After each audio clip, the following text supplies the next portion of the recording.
Welcome to the Impact Over Optics podcast, a place where real progress shines beyond appearances and distractions. Here, voices from across industries come together to share wisdom, stories, and strategies that remind us what's possible when purpose leads the way.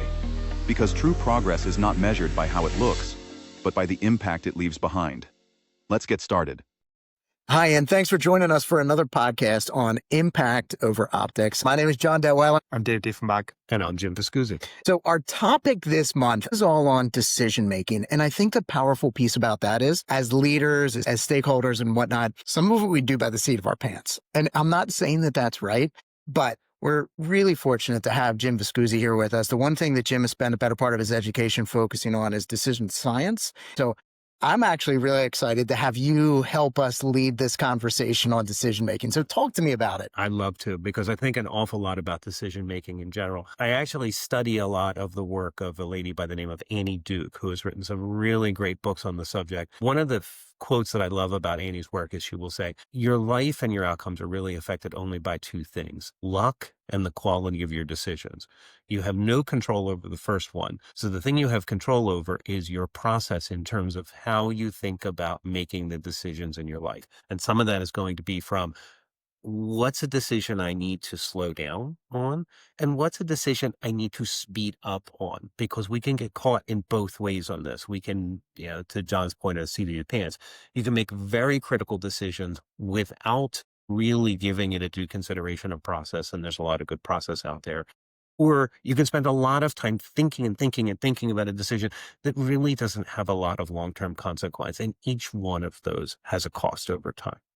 So I'd really like to kick this conversation off, ask you to give some feedback and some experience of, tell me about a decision that you made that worked out well, because I really want to drill into this idea of not only what was the decision, but how did you think about it and what kind of lessons you learned from that decision. And we can talk about some framework around how to make that even better. So I don't mean to interrupt, but this is going to be my struggle right here. He wants to know what we've decided on well. I am the king of bad decisions. So I'm going to be really good when we talk about that. But Dave, could you talk about good decisions? First of all, I'm excited to learn from you, Jim, because decision-making is not a science that I necessarily apply to, more of a natural scientist. The story I was telling you guys before we started rolling here was about when I was 24 years old. I was 2 years out of college.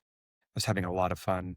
I was living in Colorado. I was feeling, though, that I needed to find purpose, needed something different. And I started to talk about moving to my birth state, moving to Portland, Maine. And in retrospect, I call it crowdsourcing. I started to ask people, what do you think about me moving to Portland? And nobody said, heck yeah, do it. But also nobody said, man, this is a risky idea at all. I started to feel warmer and warmer to the idea. And I was just asking more about people, family, friends.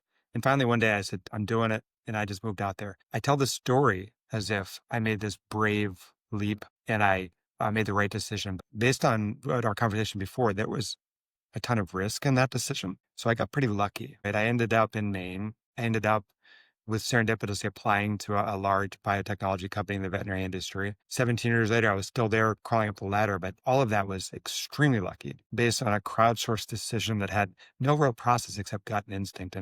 And I appreciate having this decision-making framework because I wasn't trying to make a formal decision. I was just looking for someone to tell me it was a bad idea. That was my decision point. No one told me it was a bad idea. I tried it. And nothing wrong with that necessarily, but there was a lot of risk in that decision. I could have ended up driving off the edge of the cliff. Yeah. So it's interesting. I'm sure at the time, one of the things you thought when you were out there and things were working out for you was that you made a great decision. And what you actually maybe were experiencing is something that's called a resulting bias. So in other words, you looked at this outcome and said, well, my decision-making process must have been great because look how happy I am as the way things worked out. When really, I love the way you say you were crowdsourcing your information. What you were doing was maybe looking for some confirmation or maybe confirmation bias along the way. So I'm looking for somebody to tell me my decision is good, but I haven't really established any criteria as to what's going to make a good decision. And then it worked out when you got there and you said, I'm a genius. Right.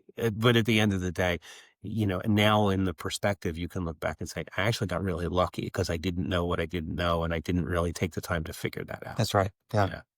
John, talk to me about good decisions. John, make good decisions. See, now you're making me deep dive into my brain to come up with the good ones.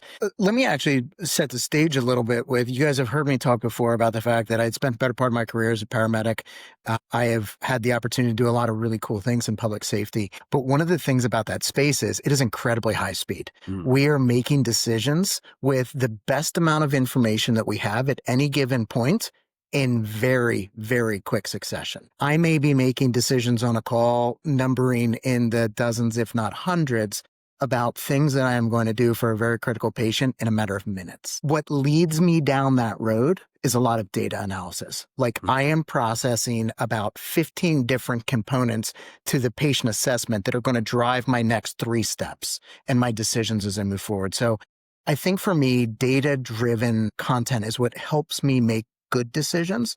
And if you talked about a good decision, I'll go back to a time that probably none of us want to talk about, so I apologize for bringing this up, but when COVID-19 happened and it first hit the United States and it was March and we were all very afraid of what was going to happen. We were unsure of the future. It was tough. I owned a business. We owned a veterinary hospital at the time.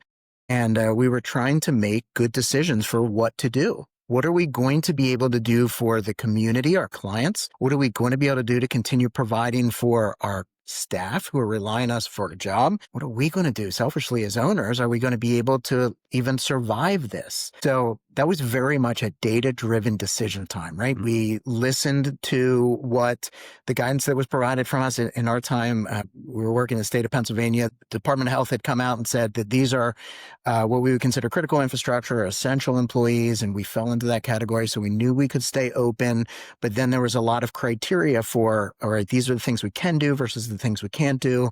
So we very much took a sort of analytical approach to it and said, all right, these are the things that are available to us. This is the things that we can do. What are our options?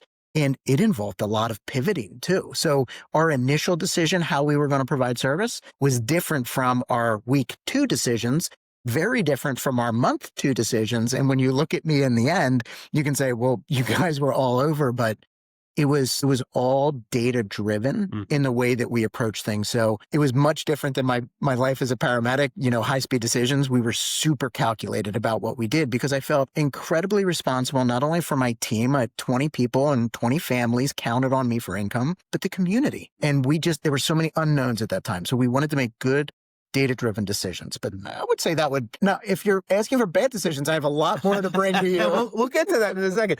But you actually brought up a couple of really great points. One is the probability, right? When you're in your paramedicine, and I have an EMT background, so I understand a little bit about, I have a metric, I have a flow, I have an understanding of this particular thing that I do has a high probability of having a good outcome for this patient.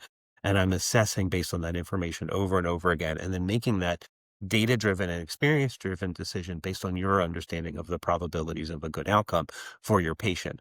And then you had to transition to COVID, where none of us had good probabilities anymore. There wasn't a basis for making those decisions. So then you had to transition to another component, which is, what's a decision I'm going to make today that's a reversible decision? What Annie Duke would call a free roll. In other words, I can do this thing, and if it doesn't work out tomorrow, I can do another thing and I haven't really had an impact. Versus I'm going to make a decision today that's probably going to have a larger impact, or it will be harder to reverse the outcome of that decision over time. And that's where, in an algorithm, in the same way that we do in EMS, you would sort of slow down. So you're asking yourself a question: free roll or more consequential? Free roll? Okay, go ahead and make your best choice. Consequential? Okay, let's sit down and maybe decide whether or not moving domain is a good decision or not along the way. Let's assign some probabilities along the way. Let's start to think about what those consequences are. And then you start to evolve that process of decision making over time. In my particular case, my wife and I have made decisions for years over time that have worked out great. We decided to start a family. Right? Many people who might be listening are going to say, yeah, I decided to start a family.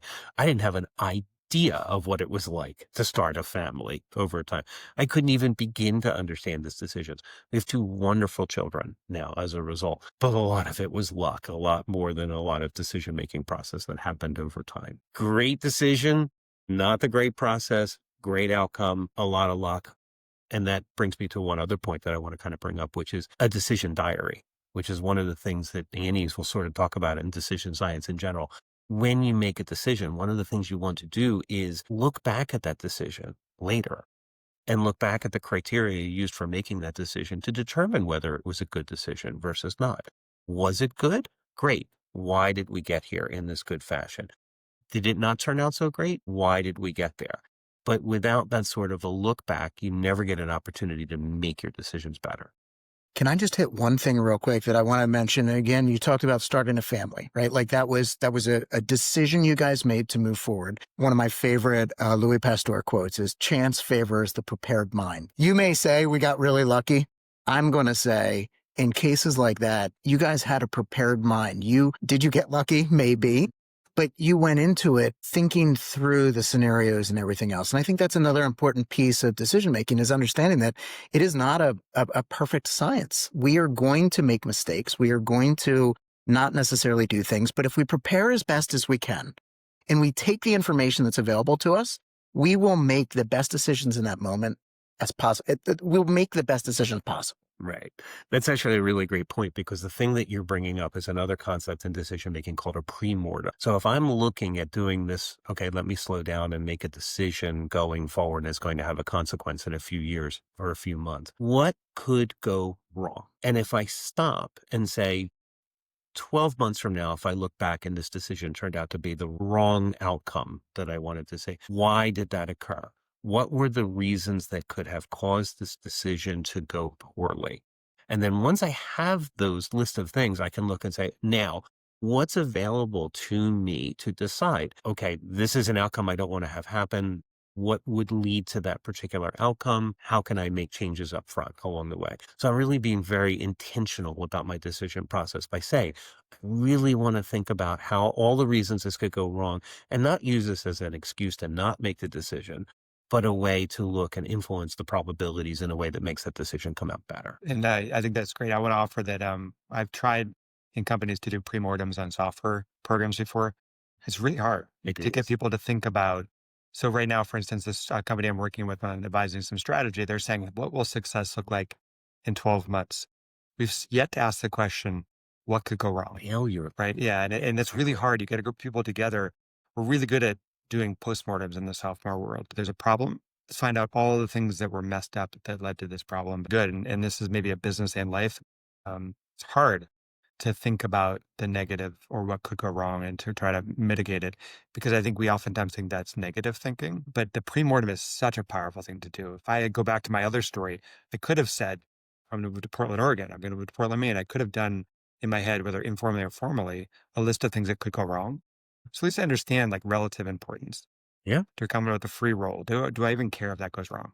Right. I might not, right? Let's say I moved to Maine and I got a job working minimum wage, but I was, sustaining myself, and I might have been happy with that. I would have said, fine, I'm willing to accept a lower income or something. But I didn't do any of that pre-mortem to say what could go wrong. I just went for it. And I think that's hard work. And I think it's something to teach organizations to do. And you're teaching me now to spend the time doing that pre-mortem and recognizing it's not predicting failure. It's just acknowledging that this decision has lots of potential variables. Right. And I would actually look at it and say, it flips the script to say, not we're going to look at all the things that can go well and we only want to focus on the happy path, but to say, I want to make sure that we stay on the happy path. If we're going to fall off the happy path, how could that happen? And open us all up to those possibilities of, this is how things could go wrong.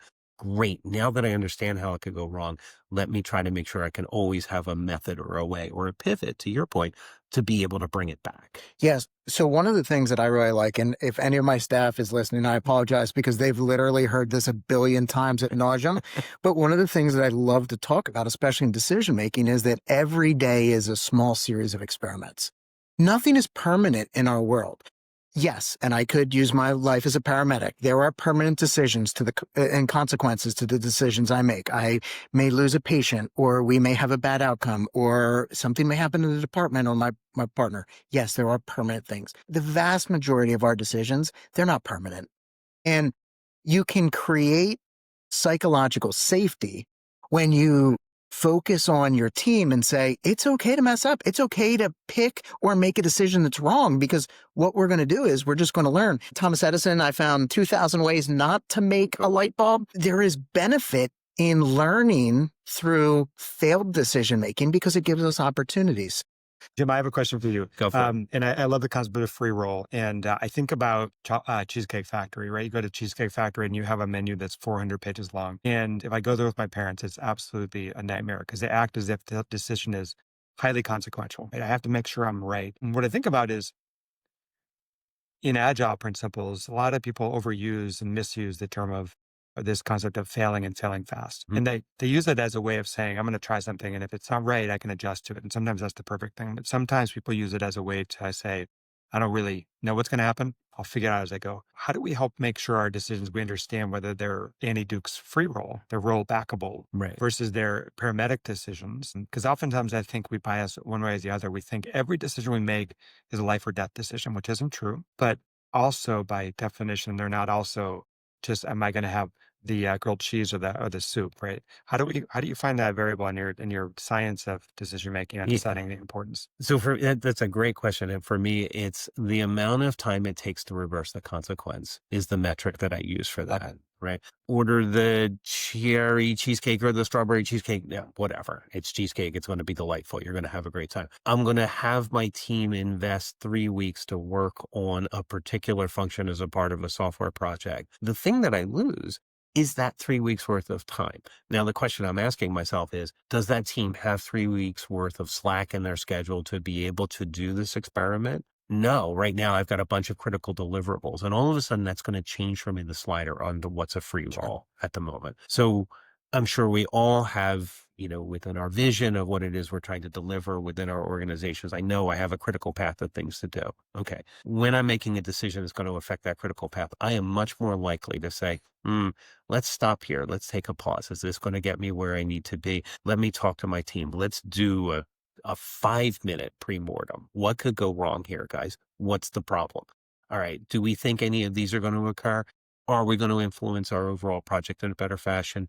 Great, let's do it. But then the other thing we get to talk about, we haven't even really mentioned yet, is the idea, again, I'll quote Annie Duke. I absolutely follow her. I think she's amazing. She has a recent book out called Quit, and that's about kill criteria, right? So in other words, when you're making a decision, I might make a decision that has 6 weeks out kind of consequences. I'm going to let people go forward. I'm going to do 2 things really in kill criteria. One is I'm going to look at the parts of the decision and say, what's really hard that we've never done? What have we done before? So now I'm going to separate out pieces of that to say, I know we can do this. We've done this before. This is the new thing. So if I'm making this decision and I'm moving forward, I want to try and do that new thing first, or I want to assess the probability of doing that new thing.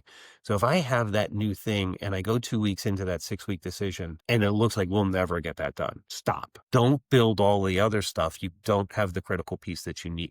So make sure you structure your decisions in a way that says, I'm going to look at the thing that's the hardest thing first. I'm going to make sure there. I'm going to stop. And I'm going to say, it's okay to stop. I'm going to have that criteria, just be able to pull back and say, no, that didn't work out. Let's pivot. Let's move to the other part of the decision. So what's consequential? What's in line with what we're trying to do? What can we commit to? When do we know we're going to maybe not be successful because we can't do the critical thing here? No shame, to your point, of stop here, pull back, let's do another thing, or let's just not even invest these resources at all. Let's go focus on something else instead. Can I ask a random question to you guys? Yes. Like, let me ask you this on a scale of 1 to 10, 10 being absolutely, 1 being no way at all. How comfortable do you feel in a change initiative hitting the pause button? And I'll answer that for myself. If I were to put a 1 to 10 number, 10 being completely comfortable, 1 being not at all, I'm probably only about maybe a 6 or 7. It takes a lot for me to actually stop and be like, pause. Is this not going right? For me, it's relative, right? If I'm with you, the 3 of us friends working together, it's comfortable, right? I'm pretty open. But in a consulting organization where I'm just starting and I've got an idea, I'm going to be on the low scale, 1 or 2, because I haven't built the trust yet. And pausing feels like failure, right? At that point. And it's only because I haven't built the trust yet that goes into, and for me, personally by myself, if it's my decision, I can pause all day long, right? But if there's other people expecting me to do something, so it becomes more of a group decision. It really depends that relatively of who am I a part of? What's my team look like? For me to be able to pause without some sort of severe anxiety. If there's some group of folks who I think are my pause is critical to their success. You actually said something I think is really, really important. Pausing feels like failure. And that is one of the huge things about having a kill criteria, because the kill criteria, when you start, like in my hypothetical 6-week example, one of the things you say up front in there is, okay, we've assessed the maybe 5 hypothetical pieces in this decision. Number 2 is the most important thing we need to do. And if we can't do this, none of the rest of these steps matter. So if we go 2 weeks into this decision and we determine number 2 is never going to work, you've already, before the emotion is in place, pre-decided that you will stop. So pre-deciding that stop before you ever get into it is one of the most important things to take away that stress where it feels like failure. Actually, it's success, because what you've done is you've won 4 weeks in the project rather than lost 6 or invested 2 and not gotten anything out of them. You've done the work to know this is actually not a failure. This was a great decision. Let's stop here. This is not going to work. That's awesome, because when you recognize the human emotion, like the words of this is not failure, is actually a success we got here. But also there's this idea of using technology or some other mechanism objectively to decide this isn't failure, because if you don't, human emotions will step in and you'll recategorize that decision criteria for sure. Yes, because you just get totally locked into, I made a commitment, I'm the new guy, I need to make this happen, I'm here to deliver, result. When the result is stop, that's a good result if you have a good process. I love that. Absolutely love it. That's a good closing comment. I was going to say, we're up on time. That's perfect. Quit when you know you're done. I love it. One of the things we always ask our guests, what's the takeaway? What do you want people to go home with?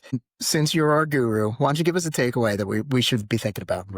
Let's talk about what's a free roll, what's a freebie versus what's process.